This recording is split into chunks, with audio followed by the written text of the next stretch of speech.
안녕하세요. 최혜직입니다.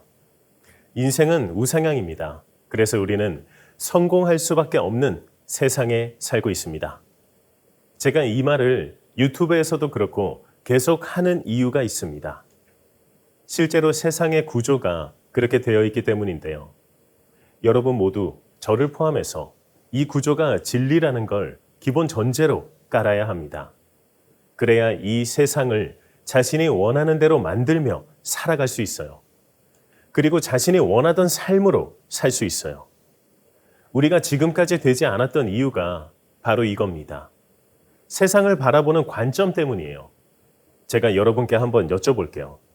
성공하려면 열심히 노력해야 하죠. 땡! 틀렸습니다. 이렇게 생각하니까 안 됐던 겁니다. 열심히 할 필요 없어요. 이게 무슨 말도 안 되는 소리냐 싶으시죠? 제가 이제 말씀을 드려볼게요. 열심히 한다고 생각할 때 어떤 느낌이 드세요? 열정적으로 해볼 거야. 이런 생각이 들면서도 이상한 부담이 느껴집니다. 어디선가 막 부담이 느껴지죠? 그 부담, 내면에 이미 부담이 생기죠. 이게 무의식의 작동 방식입니다. A를 생각하면 B를 꺼내와요. 그리고 지금 현재 수준을 유지하도록 만들어버려요. 그렇습니다. 열심이라는 단어는 열정이 아니라 부담과 연관이 있어요. 우리의 집단 무의식 안에 교육되어 있는 것은 열심히 하라는 단어는 열정과 관련이 있어 보이는데 사실은 부담과 관련이 있는 거예요. 자, 이제 세상을 바라보는 관점에서 열심이라는 단어, 그걸 빼봅시다. 성공하려면 어떻게 해야 할까요? 띵! 아무 생각 안 나시죠? 어떻게 해야 할지 모르시겠죠? 저도 그랬어요. 아니, 대체 뭘 해야 돼? 하지만 이제 우리는 그걸 찾는 여정을 떠날 겁니다. 결론부터 말씀드리면 좋아하는 것을 찾아야 합니다. 좋아하는 것을 해야 합니다. 그리고 세상을 바라보는 관점 자체를 게임이라고 인식해야 합니다.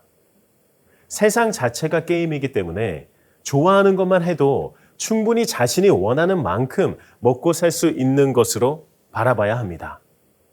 이게 우리에게 기본으로 장착이 안 되어 있어요. 이게 너무 안타까운 겁니다. 이키가이라는 것이 있어요. 이키가이.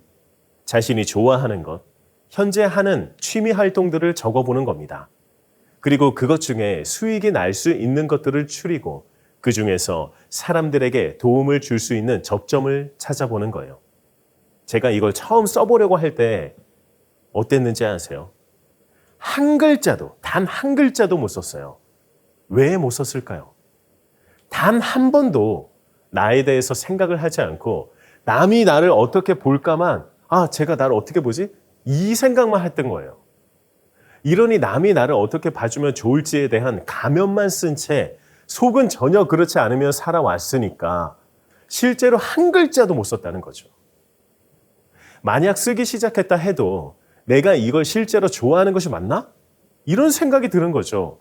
남이 나를 볼 때 내가 이걸 좋아했으면 좋겠다고 생각했기 때문에 이걸 좋아한 건가? 아니면 그냥 진짜 내가 좋아하는 건가? 이걸 모르겠다는 겁니다. 자기 자신을 의심하기 시작하죠. 이 가면을 떼어내야 되는데 정말 쉽지가 않아요. 이 가면이 마치 진짜 나인 것처럼 보이죠. 그런데 말이죠. 그 가면은 진짜 나가 아니에요. 오늘 이 가면을 벗길 방법을 말씀드릴게요.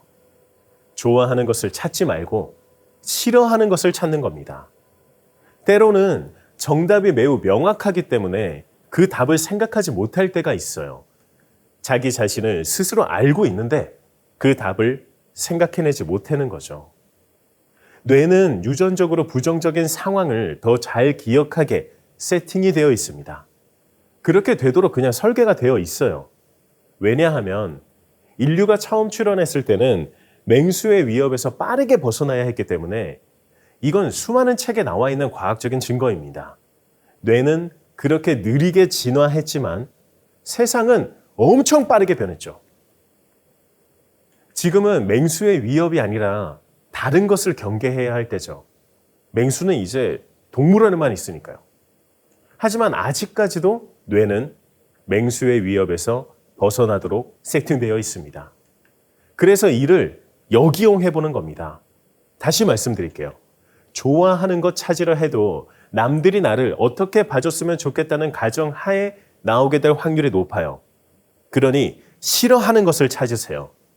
싫어하는 건 리스트를 적으려 하면 좋아하는 것을 적으려 할 때보다 훨씬 더 많이 빠르게 술술 적고 있는 걸 알게 됩니다. 지금 잠깐 강의를 멈추고 적어보세요. 제가 멈춘 게 아닙니다. 이게 인생 게임에서 모험의 시작을 위해 자신을 세팅하는 과정입니다. 신뢰할 수 있는 자료에 따르면 사람들이 대부분 싫어하는 것들은 몇 가지 뽑을 수 있습니다. 즉, 우리는 결국 대부분 공통적인 것들을 싫어해요. 화장실 청소, 설거지, 빨래, 인간관계에서 이기적인 사람, 부정적 말만 하는 사람, 반복적이고 귀찮은 일, 비교당하는 것, 비난받는 것, 거절당하는 것, 무시당하는 것, 평가당하는 것, 출퇴근, 기다림, 스케줄, 제약, 약속 강요, 행정 업무, 미래 걱정, 변화 강요, 결정할 것이 많은 상황, 실패 가능성 등이 됩니다. 말씀드린 것 대부분 모두 싫어하실 거예요. 하지만 우리는 왜 그걸 계속해야 합니까? 그 싫어하는 것을 참고 하는 사람은 그게 미덕이라며 속고 있을지 모릅니다. 혹은 자신이 만든 가면에게 그게 미덕이라며 그리고 나중에 좋은 날이 있다며 속고 있는 거죠. 싫어하는 것만 계속하면 좋은 날은 절대 오지 않아요. 아인슈타인에게 영감을 받은 많은 학자들이 하나같이 이런 말을 했어요. 어제와 같은 생각, 어제와 같은 행동을 하면서 내일이 달라질 거라고 기대하지 마라. 우리는 그 싫어하는 것을 하는 우리 자신, 즉 우리가 지금까지 인생을 살면서 만들었던 내 캐릭터들, 거기서 탈출시켜야 합니다. 이 공통적인 싫어하는 것 중에 자신이 특히 마음 가는 것이 있을 겁니다. 혹은 여기에 없는데 자신만 쓴 특별한 것이 있을 겁니다. 이제부터가 중요합니다. 오른쪽에 그걸 하지 않기 위한 방법을 적어보세요. 저는 이렇게 적었었습니다. 출퇴근, 눈치 보는 것, 사내 정치, 참아야 하는 것, 그리고 오른쪽에는 내가 혼자서 충분히 벌 수 있는 일을 하는 것, 내 생각을 그대로 적용해보는 일을 하는 것, 이렇게 적었습니다. 이때는 무엇을 해야 할지 전혀 몰랐지만 일단 하지 않을 수 있는 유일한 방법은 쓰는 거였습니다. 그래서 이때부터 무자본 창업에 대해 공부하기 시작할 수 있었죠. 이게 쓰고 난 뒤에야 보이기 시작했던 겁니다. 쓰고 난 뒤에야 제가 행동을 하기 시작했다는 거죠. 그래서 이걸 먼저 갖춰야 한다는 얘기가 됩니다. 이게 먼저 생각이 갖춰야 행동을 할 수 있다는 얘기가 된다는 거죠. 그리고 지금 이렇게 강의를 만들기까지 오게 된 겁니다. 만약 인생이 우상향이 아니었다면 이게 가능했을까요? 물론 여기엔 수많은 방법들을 적용해보고 우주의 작동 원리, 무의식의 작동 원리, 에고의 작동 방식을 알았기 때문에 가능했습니다. 이것들을 강의를 통해 알게 되시고 결국 좋아하는 일만 하면서 하고 싶을 때 일하고 하기 싫을 때 하지 않는 삶으로 나아가게 되실 겁니다.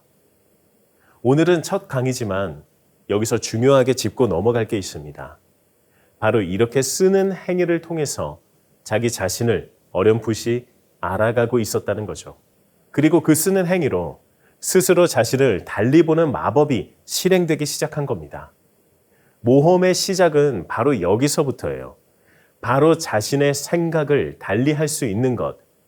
내가 직장에서 벗어나려면 어떻게 해야 할까? 이것을 쓰는 행위로 실제로 고민해보고 찾아보기까지 행동을 할 수 있는 것. 그것은 바로 자신의 생각을 쓰는 행위로 바꿀 때 할 수 있는 겁니다. 그냥 막연하게 생각만 한다고 무의식이 작동하지 않아요. 무의식이 작동하는 것을 활용하려면 오감을 이용해야 합니다. 오감 중 가장 특출난 것은 시각입니다. 우리는 어쩔 수 없이 눈에 보이는 것만 믿기 때문입니다. 눈에 보이도록 써보세요. 자신이 싫어하는 걸 하지 않기 위한 것을 말이죠. 아직은 방법이 떠오르지 않아도 고민의 시작을 이미 무의식에 넣고 있는 겁니다. 그 고민을 계속해서 무의식에 넣으세요. 그냥 알고 넣는 것과 모르고 넣는 게 그 차이가 있습니다. 여기서 작심삼일이 되지 않도록 제가 옆에서 지원해 드릴 거예요. 이 강의를 통해서요. 그리고 자신이 그 인생 경로에 들어서는 순간 모든 것이 잘 풀리면서 고속도로를 타는 경험을 하게 되실 겁니다. 그게 인생은 우상향이 되는 겁니다. 반면 싫어하는 것에 저처럼 쓰지 않으신 분도 있으실 겁니다. 모두가 같지 않으니까요. 우리 개개인은 서로 다른 경험을 하도록 되어 있습니다. 그러니 여러분만의 경험을 쌓아야 돼요. 저와 똑같을 수도 있지만 그 안에서 또 다를 수도 있습니다. 그러니 꼭 솔직하게 쓰고 그것을 하지 않기 위한 것을 써보세요. 아직은 방법이 떠오르지 않아도 괜찮습니다. 저와 함께 하면서 그것을 발전시켜 나갈 거예요. 1강을 들으시면서 이렇게 생각하셨을 수도 있습니다.